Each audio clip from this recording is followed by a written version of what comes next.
Pour sauver ma famille, j'ai épousé un millionnaire âgé et faible. Lors de notre nuit de noces, je suis entré dans la chambre. Il a enlevé son masque, et quand j'ai vu son visage, je me suis figé. C'était Esha et se tenait près de la fenêtre de son petit appartement à Atlanta, en Géorgie, contemplant le ciel gris qui semblait refléter sa tourmente intérieure. La pluie martelait la vitre, les gouttes se fondant en ruisseaux informes, un peu comme sa vie s'était dissoute dans le chaos au cours des derniers mois. Bienvenue sur la chaîne. Je partage de nouvelles histoires de vie ici chaque jour, et j'apprécierais vraiment que vous vous abonniez et que vous aimiez ma vidéo. Maintenant, revenons à mon histoire. Je suis sûr que vous l'aimerez si vous continuez à écouter jusqu'à la fin. Esha, tu es toujours là? Appela une voix faible depuis la pièce voisine. La jeune femme de 23 ans soupira et ajusta une mèche rebelle de ses cheveux sombres.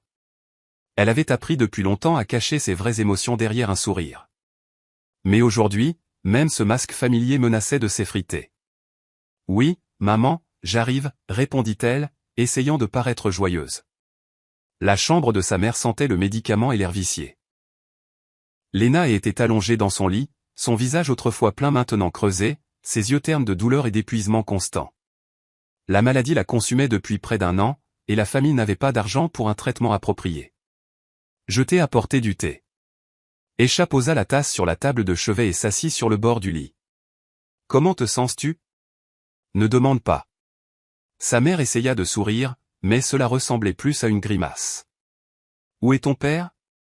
Papa ? » Il est parti parler à ses gens. Lena ferma les yeux et une larme roula sur sa joue. « Mon Dieu, comment en est-on arrivé là ? J'avais dit à Marcus de ne pas leur emprunter d'argent. Je le lui avais dit. » Esha serra la main de sa mère. Elle se souvenait de ce jour, il y a 3 mois, où son père était rentré à la maison avec une liasse de billets, de l'argent pour l'opération de sa mère, qu'il ne pouvait pas se permettre. Cela avait semblé être un salut à l'époque, mais les usuriers n'étaient pas du genre à pardonner une dette. La porte de l'appartement s'ouvrit brusquement dans un fracas, faisant sursauter les 2 femmes. Marcus entra en titubant dans la pièce, et Esha sut immédiatement que la conversation ne s'était pas bien passée. Le visage de son père était cendré, ses mains tremblaient. « Papa, qu'est-ce qu'ils ont dit ?» L'homme s'effondra sur une chaise et enfouit son visage dans ses mains. Le silence tomba pendant quelques instants, seulement rompu par le tic-tac de la vieille horloge murale. « Nous avons 1 semaine, dit-il finalement, la voix rauque. 1 semaine pour rembourser la dette. Sinon. Sinon quoi, murmura Esha, bien que son cœur lui dise déjà que la nouvelle serait terrible. Ils prendront l'appartement. Et ce n'est même pas le pire. Quoi d'autre ? Ils ont dit qu'il y avait une option. Marcus leva les yeux vers sa fille, des yeux pleins de douleur et de honte. Leur patron est un homme riche. Il t'a vu une fois quand il est venu ici, et il est prêt à effacer toute la dette si tu acceptes de l'épouser. Esha sentit le sol se dérober sous ses pieds. Elle entendit les mots, mais son cerveau refusait de les comprendre. « Tu es sérieux ?» s'étouffa-t-elle. « Papa, dis-moi que c'est une sorte de mauvaise blague. »« Je ne le ferai jamais. » La voix de Marcus se brisa. « Esha, je ne te demanderai jamais ça, mais ils ont dit que si nous ne payons pas, ils ne prendront pas seulement l'appartement. Ils ont promis que ta mère ne verrait pas la fin du mois. » Lena suffoqua, et Esha se sentit pétrifiée. Des fragments de pensée traversèrent son esprit, chacun plus terrifiant que le précédent. « Qui est-il » demanda-t-elle, surprise par son propre calme. Son nom est Elias Thorne. Il a près de 60 ans. On dit qu'il marche à peine suite à une maladie, mais il est incroyablement riche, influent. Son père parlait sans lever les yeux. Nous n'avons pas le choix, ma chérie. Les jours suivants passèrent dans un brouillard. Esha s'acquittait mécaniquement de ses tâches, s'occupant de sa mère, cuisinant, nettoyant, mais à l'intérieur, une tempête d'émotions contradictoires faisait rage. La colère contre la folie de son père, la pitié pour sa mère, la peur de l'avenir inconnu, et le pire de tout, un sentiment de culpabilité car au fond, elle reprochait à ses parents sa situation. Le 3e jour, un homme envoyé par Elias Thorne arriva. Il était grand, bien bâti, d'environ 40 ans, et portait un costume coûteux. Il semblait si déplacé dans leur appartement morne qu'Esha faillit en rire. Presque. « Je m'appelle Darius Powell, se présenta-t-il en lui tendant une carte de visite. Je suis l'assistant de Monsieur Thorne. Il m'a demandé de vous donner ceci. Esha prit l'enveloppe avec des mains tremblantes. À l'intérieur se trouvait la photo d'un manoir qui ressemblait à un palais et une courte note. Ce sera votre maison. Je vous promets que vous ne manquerez de rien. Eta Jem Thorne est un homme de parole, poursuivit Darius en observant sa réaction. Il comprend que la situation est inhabituelle, mais il est prêt à subvenir non seulement à vos besoins, mais aussi à ceux de vos parents. Votre mère aura les meilleurs médecins, un traitement à l'étranger si nécessaire. Et qu'obtient-il en retour? La voix d'Esha était plus froide qu'elle ne l'aurait cru. J'ai besoin de connaître la vérité. Que veut-il vraiment de moi? Darius Powell hésita un instant, choisissant ses mots. Elias Thorne a près de 60 ans. Il est gravement malade après un AVC. Le côté gauche de son corps est à peine fonctionnel. Il marche avec une grande difficulté, en s'appuyant sur une canne et l'aide d'une infirmière. Les médecins lui donnent 1 an, peut-être 2 au maximum. Il n'a pas d'héritier, pas de famille. Il est seul. L'homme fit une pause. Il veut passer le reste de sa vie non pas dans la solitude. Il a besoin de compagnie, d'une épouse qui sera à ses côtés. Donc, je suis censé être une infirmière? L'amertume perça dans la voix d'Esha. Une épouse, corrigea Darius. Une épouse légitime. Après sa mort, vous hériterez de toute sa fortune. C'est une fortune considérable. Croyez-moi, votre famille sera à l'abri pour le restant de ses jours. Esha regarda sa mère, qui était allongée dans la pièce voisine, ayant entendu chaque mot de la conversation. Leurs regards se croisèrent, et dans les yeux de Lena, Esha vit une supplique et la volonté de tout abandonner pour que sa fille ne se sacrifie pas. J'ai des conditions, dit Esha, se surprenant elle-même par la fermeté de sa voix. Le traitement de ma mère commence immédiatement. La dette de mon père est complètement annulée aujourd'hui, et je veux le rencontrer avant le mariage. Monsieur Thorne, il préfère ne pas se montrer avant le mariage, commença Darius, mais Esha le coupa. Ce sont mes conditions. Soit je le vois avant, soit il n'y a pas d'accord. L'assistant sortit son téléphone et se dirigea vers la fenêtre, parlant à voix basse avec quelqu'un. Esha entendit des bribes de phrases. Elle insiste? Je comprends. D'accord, je vais lui dire. Finalement, il revint. Monsieur Thorne est d'accord. Demain à 15 heures, une voiture viendra vous chercher pour vous emmener au domaine. Il lui tendit une autre enveloppe, celle-ci épaisse. Ceci est une avance pour le traitement de votre mère. Vous recevrez le reste après l'enregistrement du mariage. Quand Darius partit, Esha ouvrit l'enveloppe. À l'intérieur, il y avait plus d'argent qu'elle n'en avait jamais vu de sa vie. Son père, qui regardait par-dessus son épaule, devint pâle. Mon Dieu, Esha, peut-être qu'on ne devrait pas. On trouvera une solution. Non, papa, dit la jeune fille fermement. On ne trouvera pas de solution. Nous n'avons plus d'option. Demain, j'irai voir cet homme et ensuite je déciderai. Esha ne put dormir cette nuit-là. Elle resta allongée, les yeux fixés sur le plafond, pensant à la rapidité avec laquelle la vie pouvait changer. Il y a à peine 1 mois, elle était une fille ordinaire avec des rêves ordinaires, trouver un bon travail, rencontrer quelqu'un de bien, fonder une famille. Maintenant, elle se préparait à se vendre pour sauver ses parents. Une berline noire arriva exactement à 15 heures. Esha avait mis sa plus belle robe, une simple robe bordeaux foncé qu'elle gardait pour les occasions spéciales. L'ironie de la situation ne lui échappa pas. Elle se faisait belle pour rencontrer l'homme qui l'avait essentiellement acheté. Sa mère pleura en la voyant partir, tandis que son père se tenait à l'écart, incapable de croiser son regard. Esha serra Lena dans ses bras et murmura, « Tout ira bien, maman. Je te le promets. » C'était un mensonge, et elles le savaient toutes les deux. Le trajet jusqu'au domaine dura environ 1 heure. La voiture sortit des limites de la ville, serpentant le long de routes étroites entre champs et bosquets jusqu'à ce qu'elle franchisse de hautes grilles aux fioritures dorées. Derrière les grilles, le terrain s'ouvrait sur ce qui ressemblait plus à un parc qu'à un jardin, avec des pelouses parfaitement entretenues, des fontaines et des allées de vieux arbres. Et au centre de toute cette splendeur se dressait le manoir, un bâtiment de 3 étages avec des colonnes et des balcons qui lui coupa le souffle. Darius Powell l'accueillit à l'entrée. « Bienvenue, dit-il avec un étrange sourire. Monsieur Thorne vous attend dans la bibliothèque. Veuillez me suivre. À l'intérieur, le manoir était encore plus impressionnant. Sol en marbre, lustre en cristal, peinture dans des cadres dorés sur les murs. Escha avait l'impression d'être entré dans un musée. Leurs pas résonnaient dans les vastes couloirs.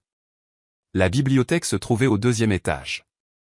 Darius ouvrit la porte massive en chêne et s'écarta, laissant Escha entrer la première.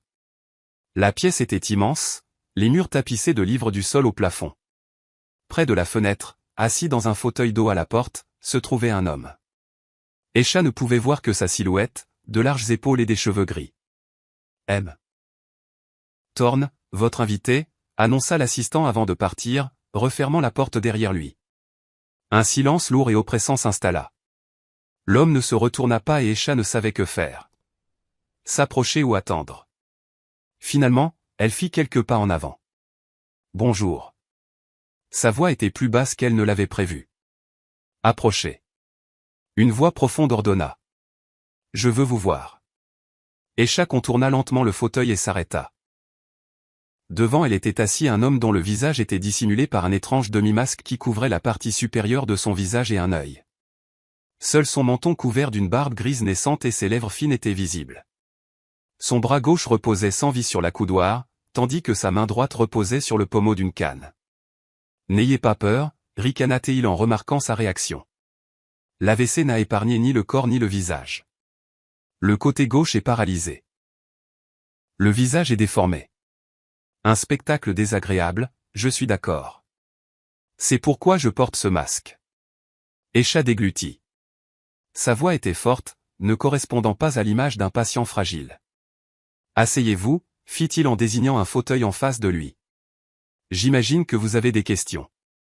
Pourquoi moi, laissa échapper Escha en s'asseyant. Vous avez tant d'argent. Vous pourriez engager n'importe qui, n'importe quelle compagnie. Pourquoi me forcer à vous épouser? Elias Thorne resta silencieux quelques secondes, comme s'il réfléchissait à sa réponse. Parce que vous ne viendrez pas à moi par cupidité, dit-il finalement. Vous n'êtes pas ici parce que vous voulez mon argent pour vous-même. Vous êtes ici pour votre famille. Cela en dit long sur votre caractère. Il fit une pause. Toute ma vie, j'ai été entouré de gens qui voulaient quelque chose de moi. De l'argent, des relations, de l'influence. Pas une seule personne qui était avec moi juste pour être avec moi. Et vous pensez que je serai avec vous juste pour être avec vous? Escha ne put se retenir. Vous venez de dire vous-même que je suis ici pour ma famille. Oui, mais au moins vous êtes honnête sur vos motivations, répondit-il. Et je sais que vous ne me trahirez pas. Votre loyauté envers votre famille est une garantie que vous remplirez votre part du marché. Quelle part exactement? Demanda Escha.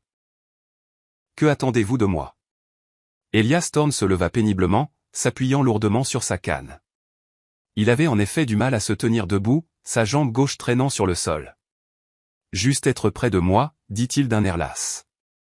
Dîner avec moi. Me parler. Me lire des livres. Créer l'illusion que j'ai une famille, que je ne meurs pas seul. Il se tourna vers la fenêtre. C'est tout. Escha regarda la silhouette voûtée près de la fenêtre et ressentit un étrange mélange de pitié et de révulsion. Pitié parce qu'il était un homme mourant et seul. Révulsion parce qu'il utilisait sa richesse pour acheter de la compagnie sans demander ce qu'elle voulait. Et si je refuse, demanda-t-elle doucement. Si je me lève maintenant et que je pars. Elias Thorne se tourna et son unique œil visible brilla de quelque chose comme de la surprise. Alors l'argent que j'ai donné pour le traitement de votre mère devra être rendu, et la dette de votre père restera. Je ne vous retiendrai pas par la force. Le choix vous appartient toujours, Escha. Elle se leva et s'approcha de la fenêtre, se tenant à côté de lui. D'ici, la vue sur le jardin, baignée par la lumière du crépuscule, était magnifique. Quelque part au-delà de ces hauts murs se trouvait son ancienne vie. Le petit appartement, la mère malade, le père rongé par la culpabilité, la pauvreté et le désespoir. Quand a lieu le mariage, demanda-t-elle sans quitter la fenêtre des yeux. Dans une semaine. Une cérémonie discrète, seulement le strict nécessaire, pas de célébration, sauf si vous vous y opposez. Je ne m'y oppose pas, Escha se tourna vers lui. J'ai une autre condition. J'écoute. Je veux continuer à rendre visite régulièrement à mes parents, et je veux qu'ils puissent venir ici quand maman se sentira mieux. Elias Thorne hocha la tête. Bien sûr. C'est votre maison maintenant. Vous pouvez inviter qui vous voulez. Il fit quelques pas vers la porte. Chaque pas était un effort visible. Darius vous montrera les chambres. Vous pouvez choisir celle que vous voulez, sauf la mienne. Vos affaires seront apportées demain. Attendez. Esha l'arrêta. Je n'ai pas encore donné mon accord final. L'homme se retourna et ses lèvres esquissèrent un semblant de sourire. Mais vous avez déjà pris votre décision.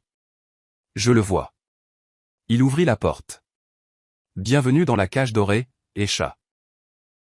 Quand la porte se referma derrière lui, la jeune fille se laissa retomber dans le fauteuil et se couvrit le visage de ses mains. Il n'y avait pas de larmes. Elle les avait apparemment toutes versées ces derniers jours. Seul le vide et l'épuisement subsistaient. Darius Powell apparut environ 10 minutes plus tard et la conduisit à travers le manoir. Il y avait tellement de pièces qu'Esha perdit le compte. Salon, salle à manger, salle de billard, une salle de sport, un jardin d'hiver. Les chambres se trouvaient au 3e étage. Une suite entière de pièces avec de hauts plafonds et d'immenses fenêtres. Cette partie du domaine est entièrement à votre disposition, expliqua l'assistant. Monsieur Thorne occupe des chambres au 1er étage. Il lui est difficile d'utiliser les escaliers. Vous pouvez choisir n'importe quelle chambre. Esha s'arrêta devant une chambre dans le coin du bâtiment. Les fenêtres offraient une vue sur le jardin d'un côté et sur les bois de l'autre. La pièce était lumineuse et spacieuse, le mobilier cossu mais pas ostentatoire. Celle-ci, dit-elle. Excellent choix, approuva Darius. Quelqu'un vivait ici auparavant. Il hésita. Peu importe. Demain, je ferai en sorte que vos effets personnels soient apportés ici. Et maintenant, permettez-moi de vous escorter au dîner. Monsieur Thorne vous attend dans la petite salle à manger à 19h. Resté seul, Esha se dirigea vers la fenêtre et appuya son front contre la vitre froide. En bas, un jardinier taillait les haies, une scène paisible et ordinaire. Mais à l'intérieur d'Esha, tout était en ébullition. Elle se souvint des paroles d'Elias Thorne sur la cage dorée, avec quelle justesse il l'avait dit. Tout était là. Richesse, confort, sécurité, tout sauf la liberté. À 19h ce soir-là, elle descendit dans la petite salle à manger. La petite pièce avait la taille de tout leur appartement. Une longue table était dressée pour 2 personnes aux extrémités opposées. Elias Thorne était déjà assis à sa place. Le masque dissimulait toujours son visage. « Veuillez vous asseoir », fit-il en désignant le siège opposé. Le dîner se déroula dans un silence oppressant. Esha toucha à peine à sa nourriture, bien que les plats fussent exquis. Elias Thorne mangeait lentement, maniant maladroitement sa fourchette de la main droite. « Parlez-moi de vous, dit-il finalement. Que faisiez-vous? Que aimez-vous? Je travaillais à la bibliothèque municipale, répondit brièvement Esha. J'aime lire. Quel genre de livre? Les classiques. Dostoïevski, Tolstoï. Je lis aussi de la fiction moderne. Nous avons une grande bibliothèque ici, nota Teil. Vous pouvez prendre n'importe quel livre. J'aime aussi lire, mais ma vue baisse maintenant. Il serait agréable que vous me lisiez à voix haute parfois. Esha hocha la tête sans croiser son regard. Après le dîner, Esha retourna dans sa chambre et resta longtemps près de la fenêtre, regardant dans l'obscurité. Les étoiles dans le ciel semblaient lointaines et froides, comme sa nouvelle vie. Elle essaya d'imaginer vivre ici en permanence, que c'était sa maison, mais l'idée ne parvenait pas à s'installer dans son esprit. Le matin, elle fut réveillée par un coup à la porte. Une femme d'une 50aine d'années, vêtue d'une robe grise stricte, se tenait sur le seuil. « Bonjour », dit-elle avec un léger accent. « Je m'appelle Esther. Je suis la gouvernante. Monsieur Thorne m'a demandé de vous dire que le petit déjeuner est servi à 8h. Vos affaires ont été livrées. J'ai fait en sorte qu'elles soient placées dans le dressing. » Esha entra dans le dressing et s'arrêta sur le seuil. Sa modeste valise de vêtements était perdue au milieu des nouvelles robes, costumes et chaussures. Tout était cher, de haute qualité, clairement choisi à sa taille. « D'où vient tout cela ?» demanda-t-elle, déconcertée. Monsieur Thorne s'en est occupé, haussa les épaules Esther. Il a dit qu'une épouse devait avoir l'air d'une épouse. Si quelque chose ne va pas, dites-le moi, et nous les changerons. Esha passa la main sur une robe en soie. Elle n'aurait pu que rêver de telles choses auparavant. Maintenant, elle avait une garde-robe entière, mais cela ne lui apportait aucune joie. Chaque robe était un rappel du prix qu'elle avait payé. Les jours suivants se fondirent dans une routine monotone. Petit déjeuner et dîner avec Elias Thorne, mené avec une conversation polie mais tendue. Longues heures dans la bibliothèque où elle lui lisait à voix haute, promenade solitaire dans le jardin. Elias Thorne n'insistait pas sur sa présence constante. Il lui donnait de la liberté, mais cette liberté était illusoire. Elle était toujours dans une cage, même si elle était dorée. Elle fut surprise qu'Elias n'ait jamais tenté de se rapprocher physiquement d'elle. Il maintenait sa distance, toujours poli et correct. Parfois, elle surprenait son regard, l'unique œil visible derrière le masque, la regardant avec une sorte de mélancolie, mais il détournait immédiatement le regard. Le 4e soir, alors qu'Esha lui lisait une nouvelle de Tchekhov, il l'interrompit soudainement. « Êtes-vous malheureuse ici ?» Ce n'était pas une question. Esha ferma le livre et le regarda. « À quoi vous attendiez-vous ? Que je sois aux anges ? » Non. Il soupira lourdement. « Mais j'espérais qu'avec le temps, vous vous habitueriez au moins à la vie en captivité. » À me vendre ? L'amertume perça dans sa voix. « Vous avez sauvé votre famille, rétorqua-t-il. Ce n'est pas une vente, c'est un sacrifice. Il y a peu de différence. » Esha se leva. « Puis-je y aller ? Je suis fatigué. » Elias Thorne hocha la tête et elle se dirigea vers la porte, mais sa voix l'arrêta. « Esha, je sais ce que vous pensez de moi, et peut-être avez-vous raison, mais croyez-moi, si j'avais eu un autre moyen. » Il se tut. « Bonne nuit. » Elle partit sans répondre. Dans le couloir, elle croisa Darius Powell. « Comment se sent-il ? » demanda l'assistant.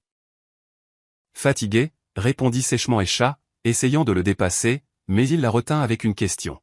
« Savez-vous pourquoi il porte le masque en permanence ? » Il a dit que son visage est paralysé après l'AVC. Darius la regarda étrangement. « Oui, bien sûr. C'est la seule raison. » Il hocha la tête et partit, laissant Esha perplexe.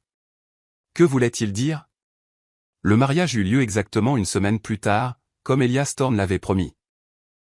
Une petite cérémonie au bureau de l'état civil, sans invité ni célébration. Seulement eux deux, Darius Powell comme témoin et une femme âgée qu'Esha n'avait jamais vue auparavant. Elias Thorne arriva dans un costume noir formel, s'appuyant sur sa canne. Le masque dissimulait toujours la moitié de son visage. Esha portait une simple robe blanche, l'un des nouveaux ajouts à sa garde-robe. Elle n'avait pas eu le courage de se regarder dans le miroir avant de partir. La cérémonie fut courte et sans joie. Lorsque le greffier les déclara mari et femme, Elias Thorne ne tenta pas d'embrasser la mariée. Il lui prit simplement la main. Sa paume était étonnamment chaude et sèche. Il murmura « Merci ». Esha ne répondit pas. Une boule dans la gorge l'empêchait de prononcer un mot. Après l'enregistrement, Darius Powell les ramena au domaine. Sur le chemin, Esha regardait par la fenêtre, ne voyant pas le paysage qui défilait. Elle était maintenant officiellement Madame Thorne. Elle réalisa soudain qu'elle ne connaissait même pas le nom de famille de son mari. « Quel est votre nom de famille ?» demanda-t-elle, brisant le silence. Elias Thorne eut un petit rire. « Thorne. Et maintenant, c'est le vôtre. C'est ironique, n'est-ce pas ? Les épines, Thorne en anglais, ne sont guère un symbole de loyauté et d'amour, mais pour nous. » Il ne termina pas sa phrase, mais Esha comprit. Ils avaient un contrat, un marché, mais certainement pas de l'amour. Ce soir-là, Esther apparut dans la chambre d'Esha avec un plateau. « Monsieur Thorne m'a demandé de vous dire que le dîner se tiendra dans ses appartements, » dit la gouvernante en posant le plateau sur la petite table. « Il vous attend ce soir à 21h. » Dans ses appartements, répéta Esha, le cœur battant plus vite. « Mais nous dînons toujours dans la salle à manger. Aujourd'hui est un jour spécial. » Esther évita son regard. Le mariage, après tout. Quand la gouvernante partit, Esha s'effondra sur le lit. Ses mains tremblaient. Elle savait que ce moment devait arriver, mais elle n'y était toujours pas préparée. Toute la journée, elle s'était convaincue qu'Elias était trop malade, trop fragile pour des relations conjugales. Mais si elle se trompait ? À 21h, rassemblant tout son courage, elle descendit au premier étage. Les appartements d'Elias Thorne se trouvaient dans l'aile du manoir, où elle n'était jamais allée. Le couloir était faiblement éclairé. Des ombres dansaient sur les murs. Elle frappa à la porte massive. « Entrez », appela sa voix. La pièce était étonnamment modeste. Un grand lit avec un couvre-lit sombre, quelques fauteuils, des étagères de livres, une cheminée allumée. Une petite table était dressée pour un dîner à deux avec des bougies, du vin et des plats exquis. Elias Thorne se tenait près de la cheminée, portant toujours son masque. Il se tourna en entendant ses pas. « N'ayez pas peur, dit-il, comme s'il lisait dans ses pensées. Je ne le ferai pas. Je vous ai juste demandé de dîner. Traditionnellement, un couple passe sa première nuit ensemble, mais je comprends que ce serait trop pour vous. » Aisha sentit une vague de soulagement immédiatement remplacée par la honte. Elle s'assit à table, évitant son regard. « Je voulais parler des règles de notre vie commune, » poursuivit Elias Thorne en s'asseyant en face d'elle. « Vous êtes libre de faire ce que vous voulez. Rencontrer des amis, voyager où vous le souhaitez. L'argent est à votre disposition. Je n'ai aucune intention de vous contrôler. Alors pourquoi tout ça, laissa échapper Aisha. Si vous n'avez pas besoin d'une vraie femme, pourquoi le mariage? Elias Thorne versa du vin dans 2 verres. J'ai besoin de compagnie, dit-il simplement. Quelqu'un qui sera ici, dans cette maison. Quelqu'un à qui je peux parler le soir. Quelqu'un qui sera là quand la fin viendra. Il se tut, fixant la cheminée. Vous ne pouvez pas imaginer à quel point il est terrifiant de mourir seul. Il y avait une telle tristesse dans sa voix qu'Aisha ressentit une pointe de pitié inattendue. Parlez-moi de vous, demanda-t-elle. Qui êtes-vous? D'où vient l'argent? Pourquoi êtes-vous seul? Elias Thorne resta silencieux un long moment, puis sirota son vin. Une longue et triste histoire. Je suis sûr que vous ne voulez pas l'entendre. Si, insista Aisha. Si nous sommes mari et femme maintenant, je devrais au moins savoir avec qui je vis sous le même toit. Elias Thorne se pencha en arrière dans son fauteuil. Ses doigts se crispèrent sur le verre. Le feu dans la cheminée projetait des ombres étranges sur sa silhouette, le faisant ressembler à un fantôme du passé. Je suis né dans une famille pauvre, commença-t-il. Mon père buvait. Ma mère travaillait à 2 emplois pour nous nourrir, mon frère et moi. J'ai compris dès l'enfance que si je voulais réussir quelque chose, je devrais me battre. J'ai étudié dur, je suis allé à l'université, j'ai travaillé partout où je pouvais. Il fit une pause. Et puis est arrivé le grand boom. Le chaos, les opportunités, les risques. J'ai pris un risque, j'ai contracté un prêt, j'ai lancé une petite entreprise. J'ai eu de la chance. L'entreprise a décollé. Puis une autre, et une autre. Après 10 ans, j'étais riche. Après 20, très riche. Et étiez-vous seul tout ce temps, demanda Aisha. Non. L'amertume entra dans sa voix. J'étais marié. Céleste. Elle était belle, intelligente. Je pensais que je l'aimais. Nous nous sommes mariés quand j'avais 35 ans. Nous avons eu une fille. Aisha tressaillit. Une fille. Donc, il avait une famille. Que s'est-il passé, demanda-t-elle doucement. J'étais trop occupé par les affaires. Elias Thorne regarda le feu s'ensiller. Voyage constant, réunions, contrats. Je pensais que je subvenais à leurs besoins, que je leur donnais le meilleur, mais en réalité, j'étais juste absent. Céleste se sentait seule. Et puis elle a rencontré un autre homme, mon ancien partenaire commercial. Sa voix devint dure. Ils ont eu une liaison dans mon dos pendant 1 an. Quand je l'ai découvert, j'ai fait une scène. Céleste a pris notre fille et est partie avec lui. Et votre fille? Quel âge avait-elle? 12 ans. Elle s'appelait Zoé. Il serra le poing. J'ai essayé de me battre pour elle, mais ma femme a retourné l'enfant contre moi.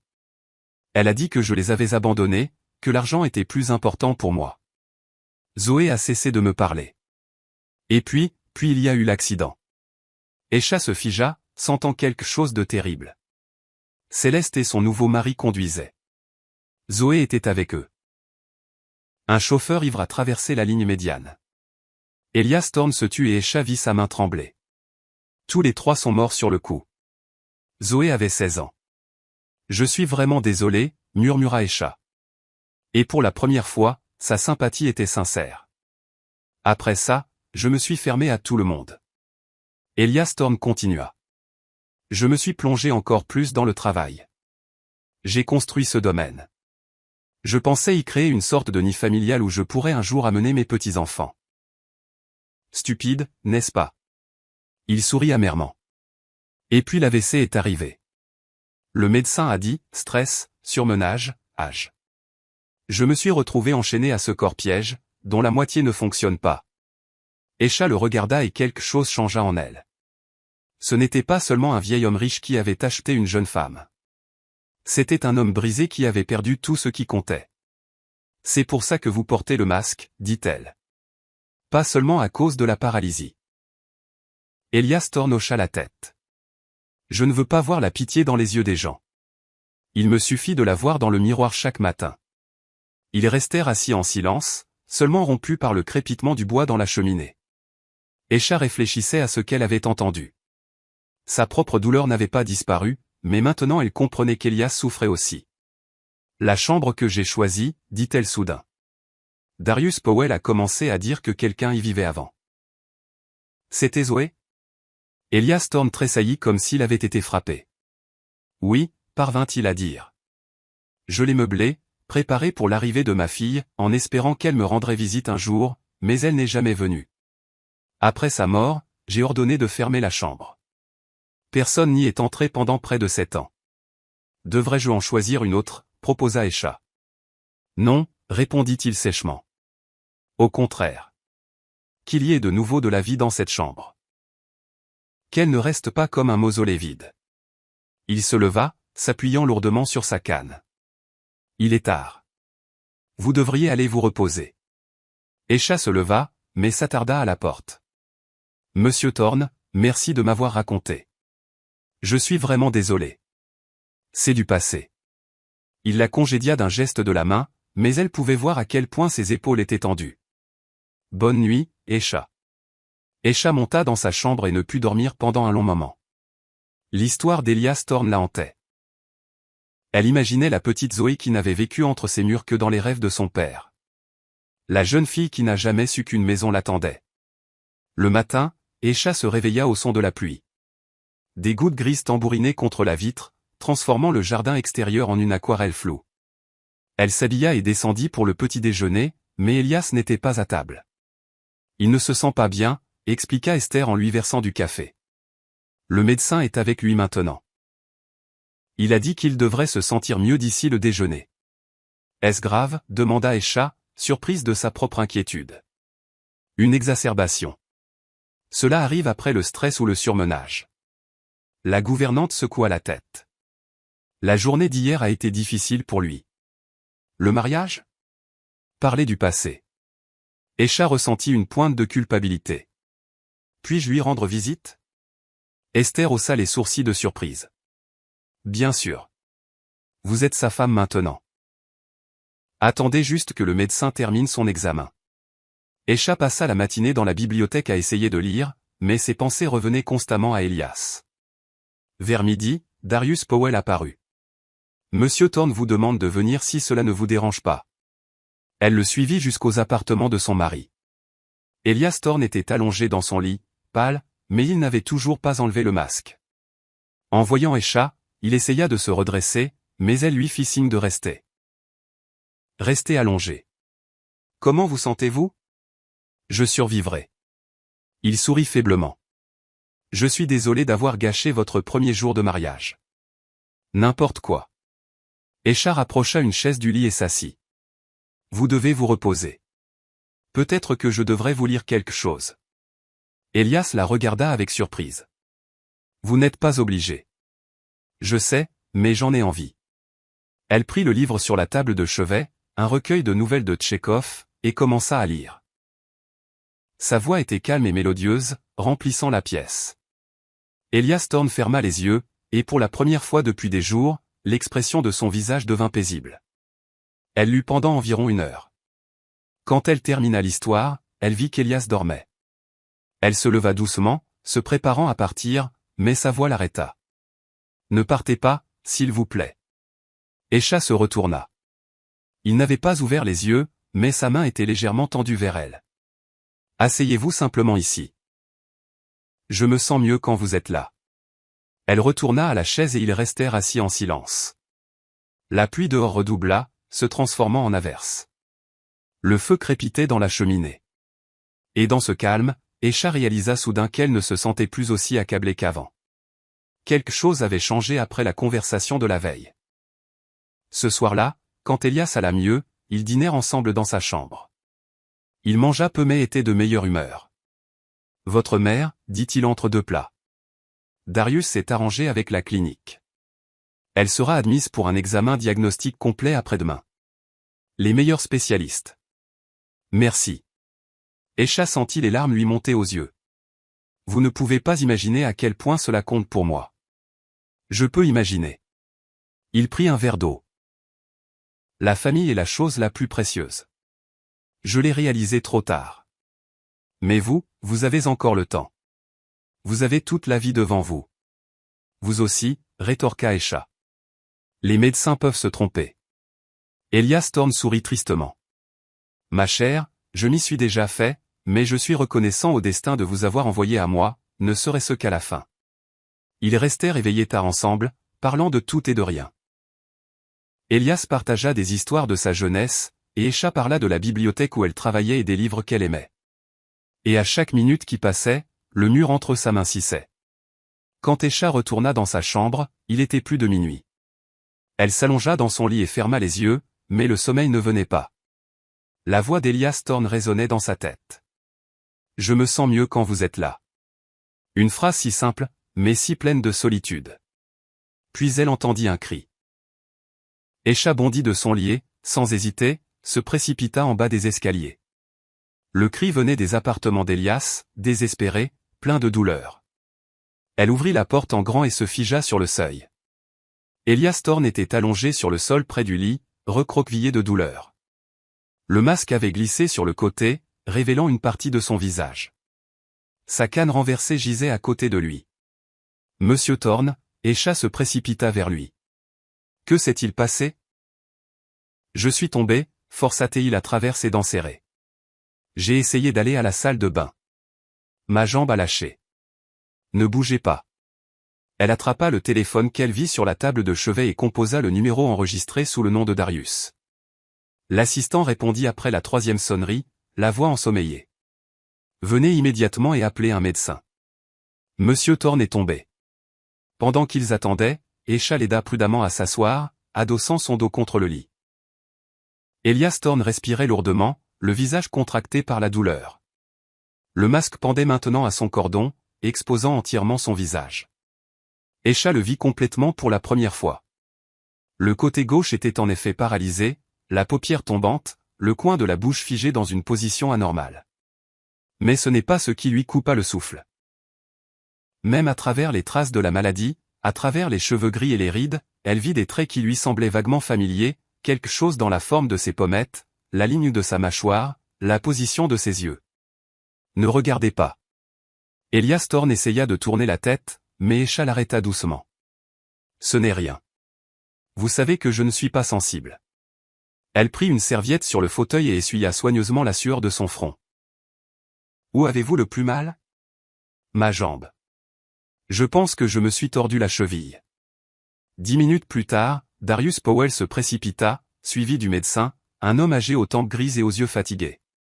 Pendant que le médecin examinait Elias, Esha se tenait à l'écart, mais n'avait aucune intention de partir. Une entorse, confirma le médecin. Une grave contusion. Nous devons l'immobiliser.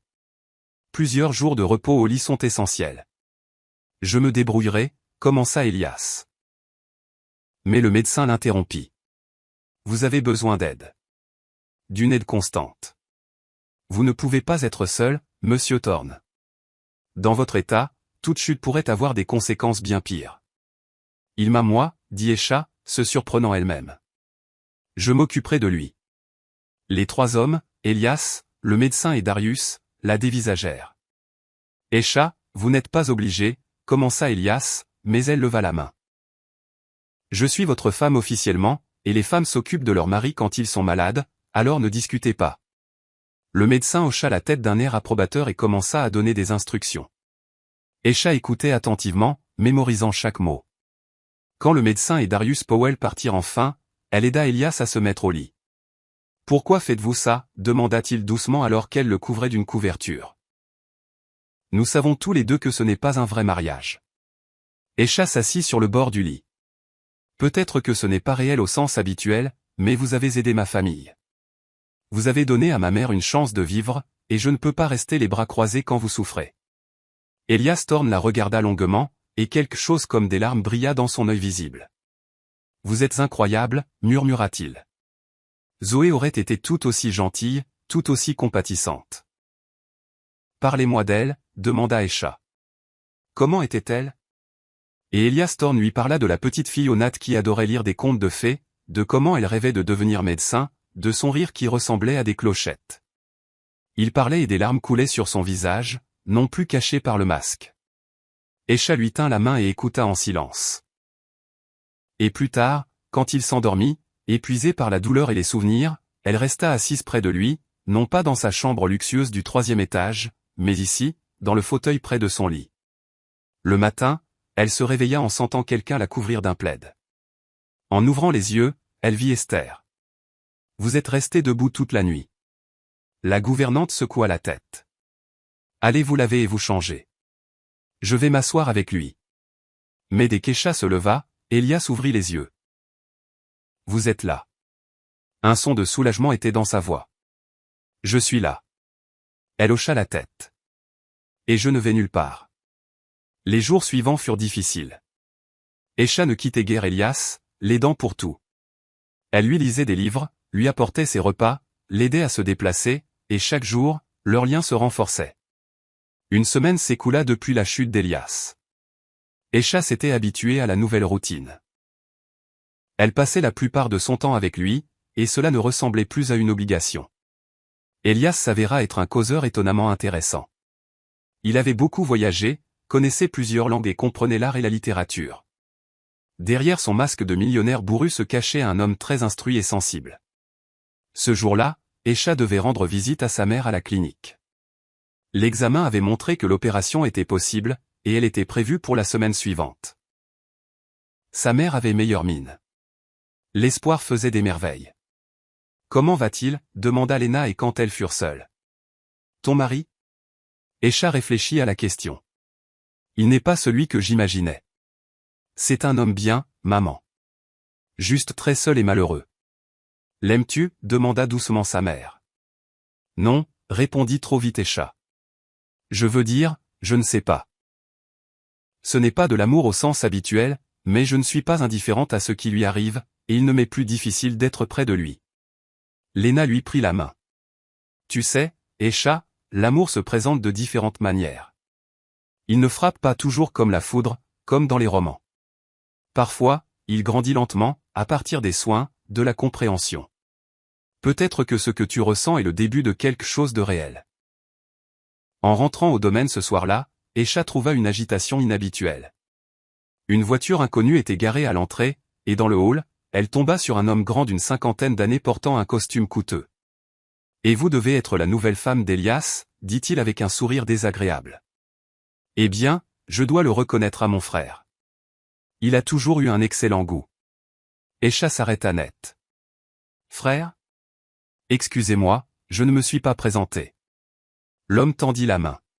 « Silas Thorne, le frère cadet d'Elias, bien que je préfère dire le moins chanceux. » Une envie mal dissimulée se lisait dans sa voix. Aisha serra froidement la main tendue. « Monsieur Thorne n'a pas mentionné que vous veniez. » Il ne le savait pas. Silas Thorne eut un petit rire. « J'ai décidé de rendre visite à mon frère. J'ai appris son mariage hâtif et j'ai pensé que je devais le féliciter. Où est-il, d'ailleurs ? Dans ses appartements. Mais il ne faut pas le déranger. Il est récemment tombé. » Je sais, interrompit Silas. Darius m'a tout dit. Son corps le lâche complètement maintenant, hein. Il la dépassa en direction des escaliers. Ne vous inquiétez pas. Je ne le fatiguerai pas. Aisha voulut l'arrêter, mais à ce moment-là, la voix d'Elias appela de sa chambre. Laisse-le entrer, Esha. Il ne se reposera pas sinon. Silas Thorne entra dans la chambre de son frère, et Esha resta dans le couloir, mais la porte ne se ferma pas complètement. Elle entendit involontairement la conversation. Eh bien, mon frère. La voix de Silas était moqueuse. Totalement décrépit. Où est-ce une autre de tes comédies? Que veux-tu, Silas? La voix d'Elias était lasse. Un parent ne peut-il pas simplement rendre visite? J'ai appris que tu avais épousé une fille assez jeune pour être ta petite fille. Tu t'es acheté une infirmière. Surveille ton langage. Et qu'est-ce qui ne va pas? Nous connaissons tous les deux la vérité. Tu l'as payé comme un bien. Tout comme tu as tout acheté dans ta vie, les affaires, les relations, même ta première femme. Céleste ne m'a pas épousé pour l'argent, rétorqua Elias. Mais l'incertitude se lisait dans sa voix. Continue de te le dire, mais nous savons tous les deux qu'elle ne t'aimait pas. Et tu sais ce qui est drôle? Zoé non plus. Ta fille te détestait, Elias. Elle me l'a dit. Le silence tomba. Esha porta la main à sa bouche pour ne pas crier. Tu as vu Zoé? La voix d'Elias tremblait. Bien sûr. Céleste m'a appelé après votre rupture. Nous nous sommes rencontrés. Elle voulait des conseils sur la façon de te gérer, et Zoé était avec elle. Adorable fille. Dommage qu'elle soit morte. Il n'y avait pas une once de regret dans la voix de Silas. Mais tu sais quoi? Elle m'a demandé pourquoi son père était si froid, pourquoi tu n'étais jamais là pour elle. Elle a pleuré, Elias. Ta fille a pleuré à cause de toi. Sors, murmura Elias. S'il te plaît, sors. Une dernière question, mon frère. As-tu déjà changé ton testament en faveur de ta jeune femme? Il fit une pause. Ou ne sait-elle toujours pas que l'héritage qui lui a été promis doit encore être formellement arrangé? Je me demande ce qui se passerait si tu n'arrivais pas à le faire. L'Ancien Testament à mon nom est toujours valide. Esha se figea. Le testament. Il n'avait pas encore été changé. Je prévois de le réécrire cette semaine, dit Elias. J'ai déjà pris rendez-vous avec le notaire. Tu prévois de le faire, imita Silas. Mais tu ne l'as pas encore réécrit. Et vu ta santé, tu pourrais ne pas y arriver. Pense-y. Et comment ta douce petite femme pourrait perdre son temps avec un vieil homme mourant? Il sortit de la chambre et tomba nez à nez avec Esha dans le couloir. Il eut un sourire narquois. Vous écoutiez? Ce n'est pas grave. Maintenant vous connaissez la vérité. Mon conseil, pressez-le avec le testament ou vous pourriez vous retrouver sans rien. Esha regarda Silas s'éloigner, sentant tout se bousculer en elle. Les paroles de son frère résonnaient dans sa tête. Pressez-le avec le testament, vous pourriez vous retrouver sans rien. Elle entra lentement dans les appartements d'Elias. Il était assis sur le lit, le dos tourné à la porte. Ses épaules étaient affaissées. Le masque gisait sur la table de chevet. Il avait cessé de le porter en présence d'Esha après la nuit de sa chute. En entendant ses pas, il ne se retourna pas. Vous avez tout entendu. Ce n'était pas une question. Oui. Esha s'approcha. Est-ce vrai que le testament est toujours à son nom? Elias Thorne soupira lourdement et se tourna enfin vers elle. Son visage, déformé par la paralysie, paraissait particulièrement triste sous la faible lumière des lampes du soir. Oui. Je l'ai rédigé il y a des années, quand Silas et moi étions encore en bons termes. Après la mort de Zoé, je n'ai tout simplement pas vu l'intérêt de le changer. Il n'y avait plus personne à qui laisser ma fortune. Il la regarda. Quand vous avez accepté de m'épouser, j'ai immédiatement dit à Darius de contacter le notaire. Je voulais tout vous transférer. Pourquoi ne l'avez-vous pas fait? Le notaire était en déplacement. Il ne rentrera qu'après-demain. J'allais vous le dire, mais... Il s'arrêta. J'avais peur que vous pensiez que j'essayais d'acheter votre affection, que l'argent était tout ce que je pouvais offrir. Esha s'assit sur le tabouret à côté du lit. Ses pensées s'emballaient. Darius lui avait promis l'héritage avant même le mariage. Donc, Elias avait vraiment prévu de changer le testament depuis le début. Mais s'il n'y arrivait pas? Si quelque chose arrivait avant la rencontre avec le notaire? À quoi pensez-vous? Demanda doucement Elias Thorne. Je pense que Silas a raison, admit elle. J'ai vraiment accepté ce mariage à cause de l'argent. Pas pour moi, mais quand même à cause de l'argent. Cela ne me rend pas meilleur que les gens que vous appelez les acheteurs dans votre vie. Non, rétorqua vivement Elias Thorne. Vous n'êtes pas comme ça. Silas a dit ces choses intentionnellement pour semer la zizanie entre nous. Il est envieux et cupide. Il l'a toujours été. Je l'ai aidé, je lui ai donné de l'argent pour ses affaires, je l'ai sorti de ses dettes, mais il en voulait toujours plus. Il voulait ce que j'avais, mais il ne voulait pas travailler pour l'obtenir. Il a dit, tu as tout acheté dans la vie, même Céleste. Elias Thorne ferma les yeux et une grimace de douleur traversa son visage. Peut-être qu'il a raison. Peut-être que je pensais vraiment que l'argent résolvait tout. J'ai comblé Céleste de cadeaux, je lui ai acheté une immense maison, une voiture chère. Je pensais que c'était de l'amour. Donner à une personne tout ce qu'elle voulait. Mais j'ai oublié le plus important, lui donner moi-même, mon temps, mon attention. Il ouvrit les yeux et regarda Esha. Avec vous, je ne veux pas répéter cette erreur. Je ne veux pas qu'il y ait seulement de l'argent entre nous. Mais nous avions déjà un accord. Esha sentit sa voix trembler. Vous m'avez acheté. Vous avez payé pour ma compagnie. N'est-ce pas la même chose? Au début, oui, admit Elias. Mais maintenant. Esha, dites-moi honnêtement. Quand vous étiez assise près de mon lit la nuit où je suis tombé, quand vous me lisiez des livres, que vous vous occupiez de moi cette semaine, l'avez-vous fait uniquement parce que j'ai payé le traitement de votre mère? Ou y avait-il autre chose? Esha resta silencieuse. Elle ne savait pas quoi répondre car elle ne comprenait pas entièrement ses propres sentiments. Quand elle s'occupait d'Elias, ce n'était pas un fardeau. De plus, elle s'inquiétait pour lui. Elle était préoccupée quand il n'allait pas bien. Mais était-ce de l'amour ou simplement de la pitié pour un homme seul et malade? Je ne sais pas, admit-elle finalement. Je me soucie vraiment de ce qui vous arrive, mais je ne peux pas dire que je vous aime. Ce serait un mensonge. Je ne demande pas d'amour. Elias Thorne tendit la main et couvrit doucement la sienne. Je vous demande juste de ne pas partir, de rester avec moi jusqu'à la fin. Et pas à cause de l'argent, pas à cause du testament, mais simplement parce que je me sens mieux quand vous êtes là. Esha regarda leurs mains jointes. Sa paume était chaude. Ses doigts serraient doucement sa main. Et dans ce contact, il n'y avait rien d'exigeant, rien d'insistant, seulement une demande et de l'espoir. D'accord, murmura-t-elle. Je resterai. Ils restèrent ainsi plusieurs minutes en silence. Puis Esha retira prudemment sa main. Vous devez vous reposer, et moi, j'ai besoin de réfléchir. Elle quitta la pièce et monta dans la sienne. Toute la nuit, elle ne put dormir, se retournant dans son lit, rejouant la conversation avec Elias et les paroles de Silas dans sa tête. Au matin, elle avait pris une décision. Au petit déjeuner, elle dit à Elias. Je veux que vous ne changiez pas le testament. Il laissa tomber la fourchette qu'il s'apprêtait à utiliser pour manger son omelette. Quoi? Ne changez pas le testament en mon nom, répéta fermement Esha. Je ne veux pas que l'argent pèse entre nous. Je ne veux pas penser à l'héritage chaque fois que vous vous sentez mal. Et je ne veux pas que vous pensiez que je suis seulement ici pour cette raison.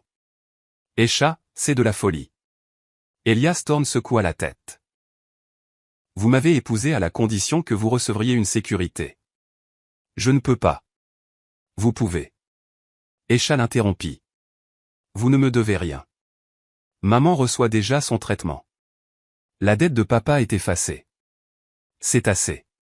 Le reste, c'est seulement si je le mérite vraiment. Pas en tant que femme sous contrat, mais en tant que... Elle fit une pause, cherchant ses mots. En tant que quelqu'un qui vous était vraiment cher. Elias Thorne la regarda longuement, et des larmes brillèrent dans son œil visible. Vous êtes incroyable, murmura-t-il. Absolument incroyable. Je ne veux tout simplement pas vivre avec l'idée que j'attends votre mort pour de l'argent, avoua Esha. Ce que vous avez déjà fait pour ma famille est suffisant. Et si vous voulez toujours me laisser quelque chose, ne le faites que lorsque vous serez certain que je le mérite, pas avant. Darius Powell apparut à l'embrasure de la porte. M. Thorne, le notaire s'est libéré plus tôt. Il peut venir ce soir si cela vous convient. Elias et Escha échangèrent un regard. Il haussa un sourcil interrogateur, et elle hocha la tête. La décision était prise. Dites-lui que j'ai changé d'avis, dit Elias Thorne à l'assistant. Je ne changerai pas le testament. Darius Powell les regarda tous les deux avec surprise, mais resta silencieux, se contentant de hocher la tête et de partir. Les jours suivants se déroulèrent dans une étrange tension. Escha sentit que sa décision de refuser le testament avait changé quelque chose entre elle et Elias. Il la regardait différemment, avec une sorte de révérence et de tendresse qui n'existait pas auparavant, et elle-même se surprenait à le regretter plus souvent quand il n'était pas là. L'opération de sa mère fut un succès. Escha passa toute la journée à la clinique, tenant la main de son père, qui était fou d'inquiétude. Lorsque le chirurgien sortit de la salle d'opération et annonça que tout s'était bien passé, Marcus fondit en larmes et Escha sentit le poids qu'il écrasait depuis des mois se lever enfin de ses épaules. Ce soir-là, elle retourna au domaine, fatiguée mais heureuse. Elias Thorne l'attendait dans la bibliothèque, et quand elle partagea la nouvelle, il sourit sincèrement malgré son visage déformé. « Je suis heureux, Escha. Très heureux pour vous et votre famille. C'est entièrement grâce à vous. » Elle s'assit à côté de son fauteuil. « Sans vous, maman n'aurait pas survécu pour voir l'opération. Alors j'ai fait au moins une bonne chose dans cette vie. » Il lui prit la main. « Vous savez, j'ai réfléchi à ce que vous avez dit à propos du testament. Et je veux que vous sachiez que je prendrai toujours soin de vous. Peut-être pas par le testament, mais il y a d'autres moyens. Un fonds en fiducie, par exemple. Silas ne pourra pas contester ça. M. Thorne, s'il vous plaît. » Il lui serra la main. « Permettez-moi de faire cela, non pas parce que vous êtes ma femme sous contrat, mais parce que vous m'êtes devenu cher, très cher, et je ne peux pas permettre que vous vous retrouviez sans rien après ma mort, pendant que Silas nage dans l'argent. » Escha le regarda dans les yeux et y vit une telle sincérité qu'elle ne put refuser. « D'accord, mais seulement un montant raisonnable, pas toute la fortune. »« D'accord ?» Elias Thorne soupira de soulagement. Ils restèrent assis dans la bibliothèque tard dans la soirée, parlant de livres, de la vie, de rêves. Elias parla des endroits où il était allé, des pays qu'il aurait aimé montrer à Escha si sa santé le lui permettait. Elle écoutait, imaginant ses voyages, et réalisa tristement qu'ils n'auraient jamais lieu. « À quoi pensez-vous » demanda Elias Thorne, remarquant son regard triste. « Je pense que c'est injuste. Vous en savez tant. Vous avez tant vu et maintenant vous êtes confiné à cette maison, à ce fauteuil. » Elle fit une pause.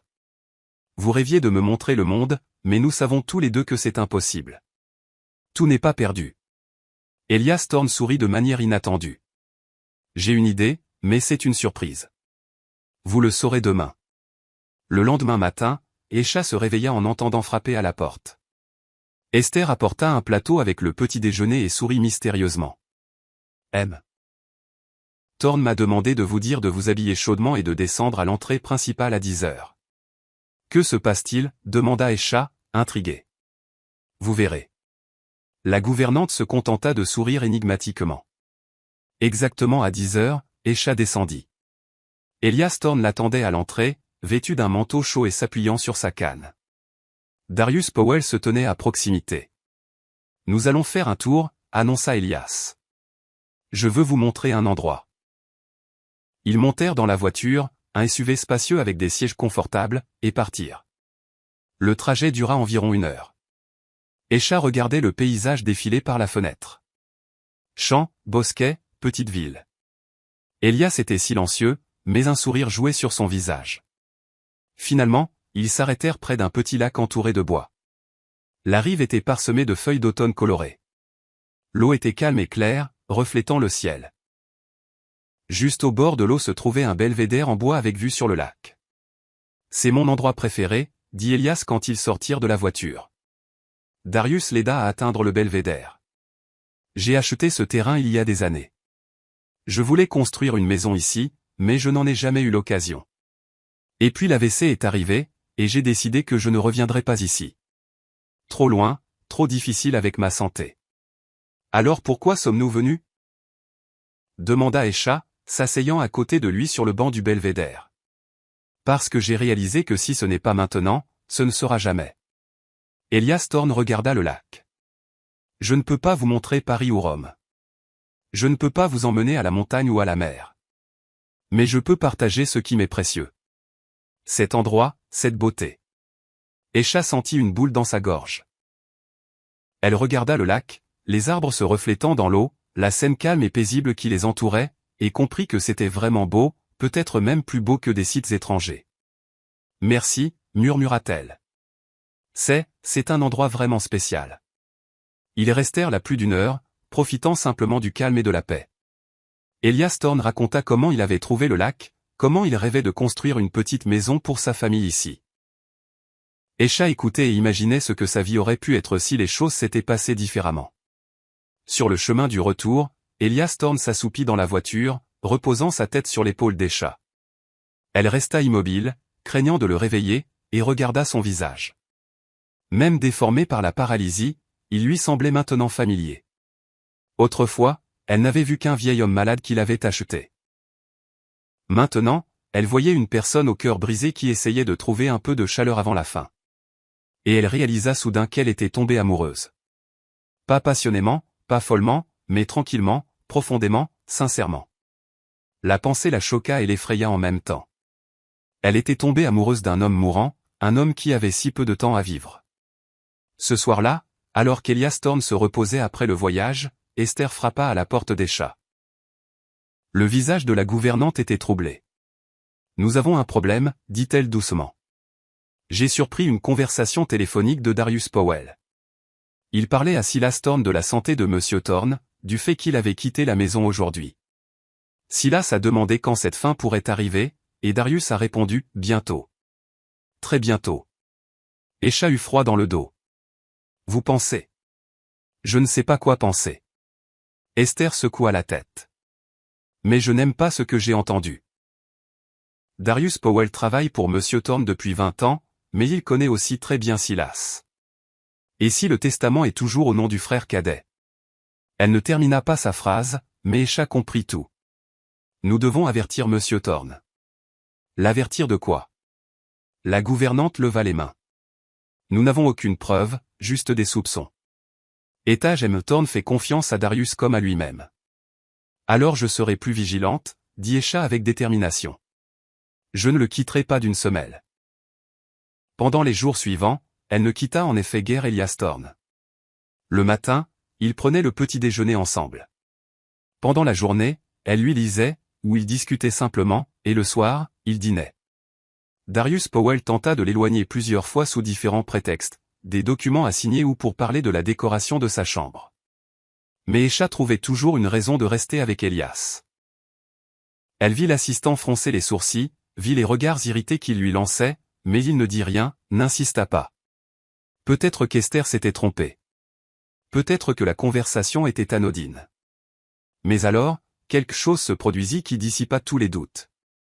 Cela arriva une semaine après le voyage au lac. Esha vint voir Elias Thorne avec son thé du matin, comme chaque jour. Il était assis dans son fauteuil près de la fenêtre, tenant un document. Son visage était d'une pâleur mortelle.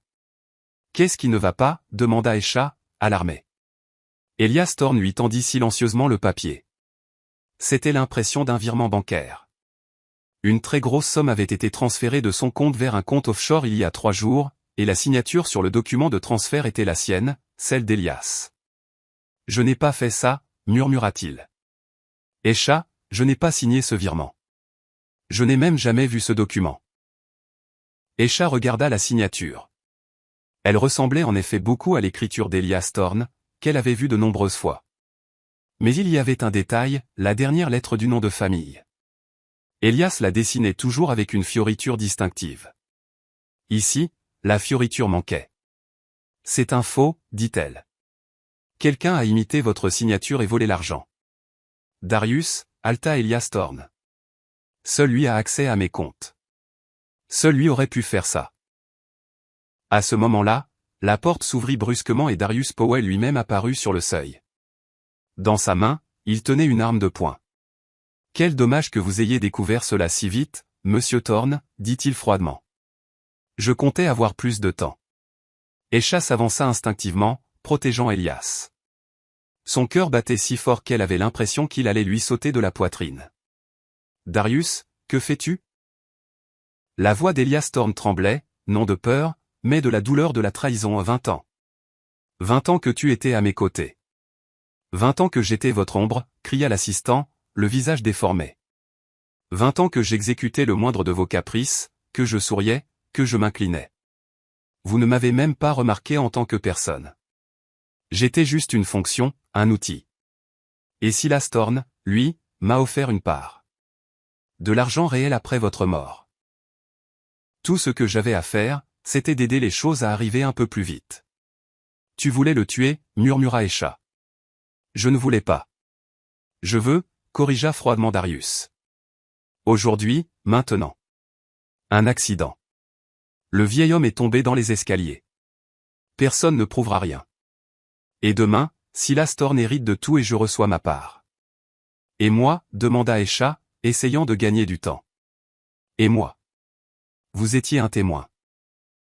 Malheureusement, vous avez essayé d'aider votre mari et vous êtes tombé aussi. Une tragédie. Elias Thorne tenta de se lever, mais Darius pointa l'arme directement sur lui. Asseyez-vous. À ce moment-là, la porte derrière Darius Powell s'ouvrit à la volée, et Esther fit irruption dans la pièce avec un lourd chandelier dans les mains. Le coup atterrit précisément sur l'arrière de sa tête. Darius grogna et s'effondra sur le sol. L'arme tomba de ses mains. J'ai entendu, haleta la gouvernante. J'ai entendu et j'ai appelé la police. Ils sont déjà en route. Escha se précipita vers Elias. Il était assis, pâle de choc. Elle le serra dans ses bras et il s'accrocha à elle comme un enfant. C'est fini, murmura-t-elle. Tout va bien. Je suis là. La police arriva 10 minutes plus tard. Darius Powell fut emmené menotté. Il s'avéra qu'Esther avait déjà contacté la banque et bloqué le virement. L'argent resta sur le compte d'Elias. Et les enregistrements des caméras de surveillance installées dans le manoir montraient Darius en train de falsifier la signature. Silas Thorne fut également arrêté. La correspondance sur le téléphone de Darius était pleine de preuves de leur conspiration. 3 mois passèrent. Escha était assise dans le même belvédère au bord du lac où il s'était rendu avec Elias. Il était assis à côté d'elle, mais sans canne. La rééducation, commencée après l'arrestation de Darius, donna des résultats inattendus. Il s'avéra que certains des symptômes étaient exacerbés par des médicaments que l'assistant lui administrait secrètement. Sans ces additifs, Elias commença à se rétablir. « À quoi penses-tu » demanda-t-il en lui prenant la main. « Au voyage étrange que nous avons dû faire. » Escha regarda son visage. La paralysie n'avait pas complètement disparu, mais elle était considérablement réduite. Il ne portait plus le masque. « Nous avons commencé comme des étrangers, liés par un contrat, termina Elias. Et maintenant nous sommes une famille. Une vraie famille, sans contrat ni condition. Tu sais ce qui est drôle. Escha sourit. Lors de notre nuit de noces, je pensais que lorsque tu enlèverais ton masque, je verrais un monstre. Mais j'ai vu une personne. Juste une personne qui avait besoin d'amour. Et tu m'as donné cet amour. Elias Thorne se pencha et l'embrassa doucement, délicatement. Le premier vrai baiser de tout leur mois de mariage. Au loin, sur la rive du lac, des constructeurs posaient les fondations de la maison, celle dont Elias avait rêvé. Ce n'était plus un rêve, mais une réalité, leur avenir. Et dans la poche de la veste d'Elias Thorne se trouvait un nouveau document, un testament qui transférait toute sa fortune à Escha. Non pas parce qu'elle était sa femme sous contrat, mais parce qu'elle lui avait sauvé la vie et, plus important encore, lui avait donné de l'amour. Je suis vraiment heureuse que vous soyez là et que j'ai pu partager mon histoire avec vous. Si vous l'avez aimé, montrez-le moi en aimant la vidéo et en vous abonnant à ma chaîne. Voyons combien nous sommes. Écrivez dans les commentaires de quelle ville vous regardez et quelle heure il est. Je suis tellement curieuse de savoir d'où vous me suivez, vous tous, gens formidables.